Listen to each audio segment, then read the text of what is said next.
Chapter 32. And Jacob went on his way, and the angels of God met him.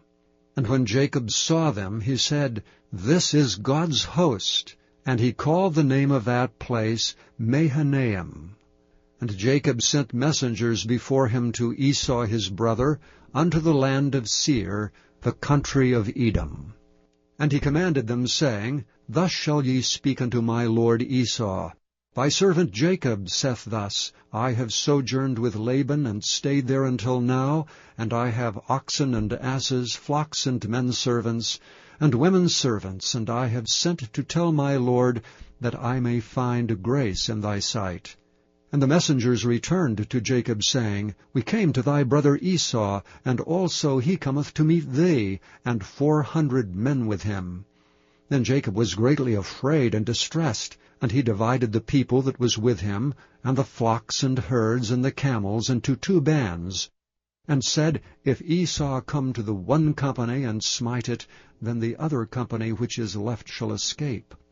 And Jacob said, O God of my father Abraham, and God of my father Isaac, the Lord, which saidst unto me, Return unto thy country and to thy kindred, and I will deal well with thee, I am not worthy of the least of all mercies, and of all the truth which thou hast showed unto thy servant, for with my staff I passed over this Jordan, and now I am become 2 bands.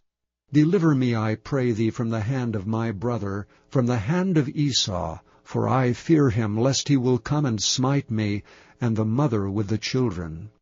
And thou saidst, I will surely do thee good, and make thy seed as the sand of the sea, which cannot be numbered for multitude.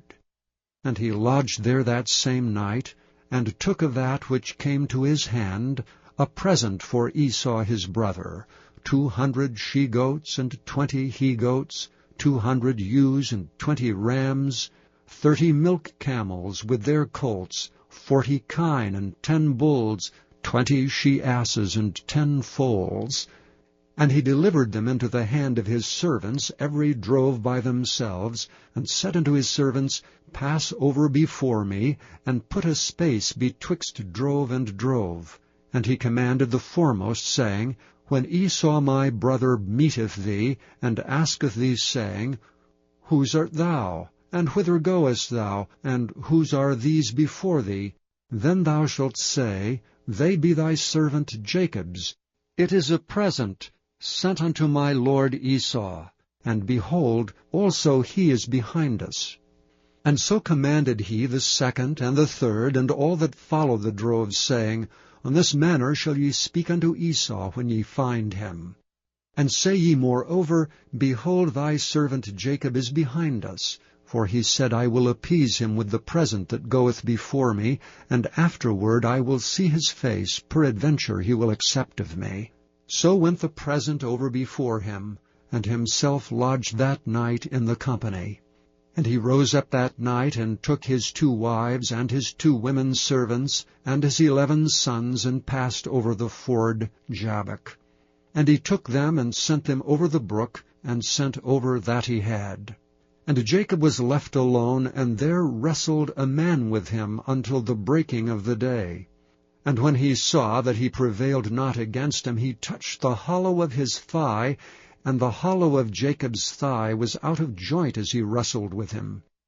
And he said, Let me go, for the day breaketh. And he said, I will not let thee go, except thou bless me. And he said unto him, What is thy name? And he said, Jacob. And he said, Thy name shall be called no more Jacob, but Israel, for as a prince hast thou power with God and with men, and hast prevailed. And Jacob asked him, and said, Tell me, I pray thee, thy name. And he said, Wherefore is it that thou dost ask after my name? And he blessed him there. And Jacob called the name of the place Peniel, for I have seen God face to face, and my life is preserved. And as he passed over Penuel, the sun rose upon him, and he halted upon his thigh. Therefore the children of Israel eat not of the sinew which shrank, which is upon the hollow of the thigh unto this day, because he touched the hollow of Jacob's thigh in the sinew that shrank.